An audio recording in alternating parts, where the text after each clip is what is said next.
cops, jailers, allowed a man to be beaten by gang members because he would not join the gang.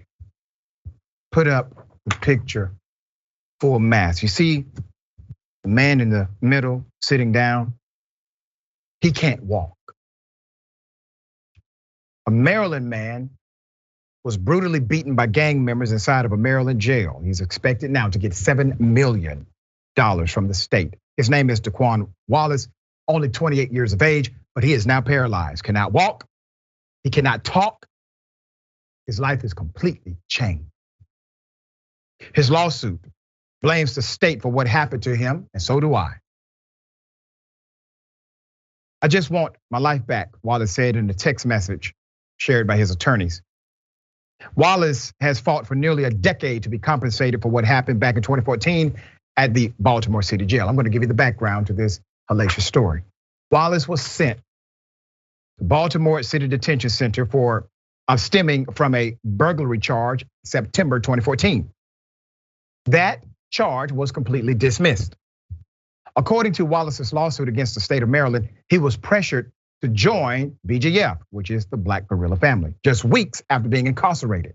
BGF is a notorious prison gang founded in 1966 and operates primarily in California and Maryland. That's according to the Justice Department and their information. He refused to join the gang, attorney Larry Greenberg said to CBS News, explaining the reasons behind the beatdown.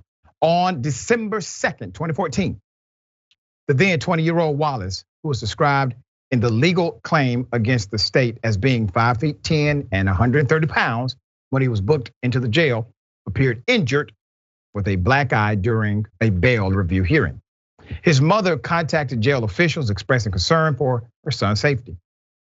She also told jail staff her son told her the people were trying to get him to join gangs and that he was afraid for his life. That's according to court documents.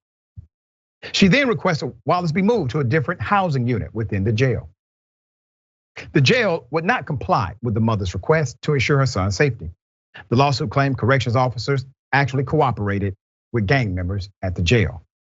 On December 18th, 2014, Wallace was moved to another housing unit. The lawsuit alleges the officers claimed Wallace was extorting other inmates for phone and commissary privileges to justify the move.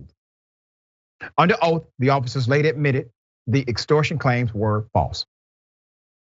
Later that evening around 7 p.m., according to court documents, an officer sent all inmates in the housing unit to the cafeteria for dinner except for occupants of 3 jail cells and Mr. Wallace. The inmate who had been in the cell Wallace was being transferred to testified he was sent out of the cell as soon as Wallace was brought in. He already knew it was a setup. Okay, the three cells of the inmates who'd been left behind during dinner were left open while the rest of the housing unit was at dinner for a period of 5 to 10 minutes. Wallace was beaten, bloodied, and left with a head injury causing brain damage.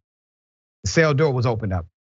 2 gang members came in, they beat him, left him for dead, had smashed his head up against the wall, Greenberg said. When Wallace's cellmate returned from dinner, discovered him beaten, he alerted jail staff. Wallace was transported to the medical unit where he was found to have trauma to the right side of his head, the facial area. His bottom lip and the back of his head contained a section of blood. Court documents say the officer responsible for the unit violated policy and later admitted to leaving the cells unlocked.